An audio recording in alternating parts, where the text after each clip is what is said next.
salle Harry et Gabriel Sandler, c'est pour inscrire dans les mémoires ce qui s'est passé en mars 2012 à Toulouse.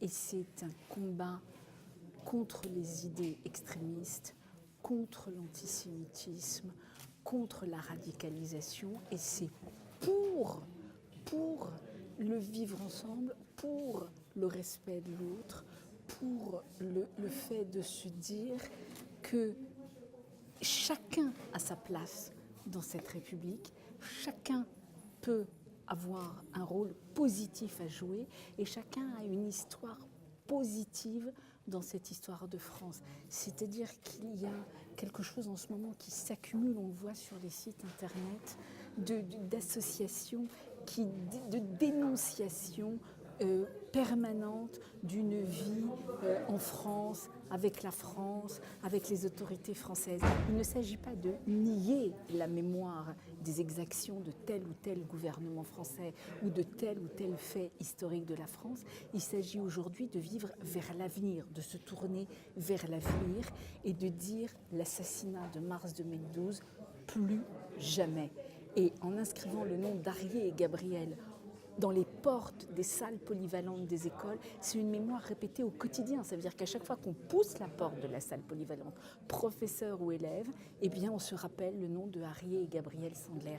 Et ça veut dire que c'est un message malheureusement d'avenir, de tout ce qu'il faut faire pour ne plus avoir en fait à imprimer le nom d'enfants de 3 et 4 ans à qui on a ôté la vie au nom de principes, d'idéals, de convictions qui ne sont même pas en fait des choses qui existent, mais des choses qui sont fantasmées.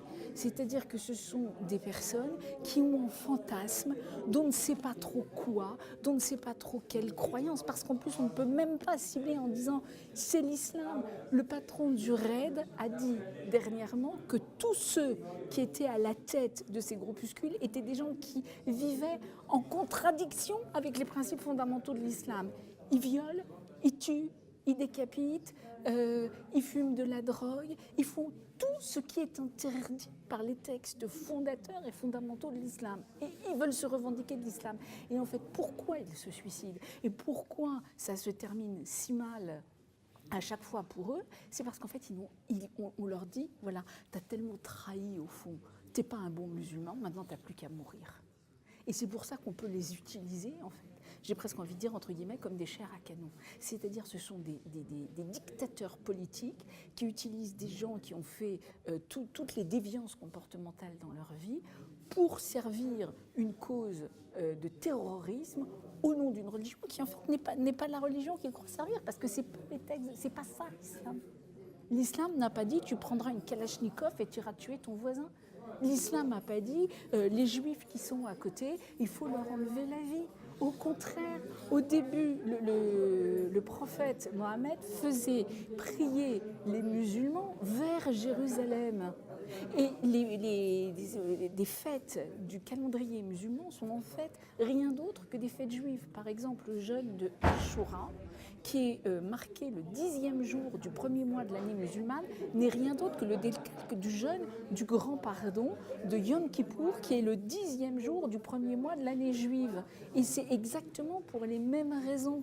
Donc il y a une ressemblance entre les pratiques musulmanes et les pratiques juives qui sont presque un décalque l'une de l'autre. Donc on ne peut pas nous dire que c'est au nom de l'islam qui tue.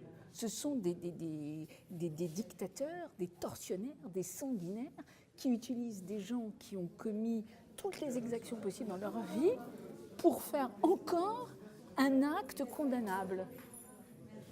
Et Gabriel Sandler ont payé de leur vie, en fait,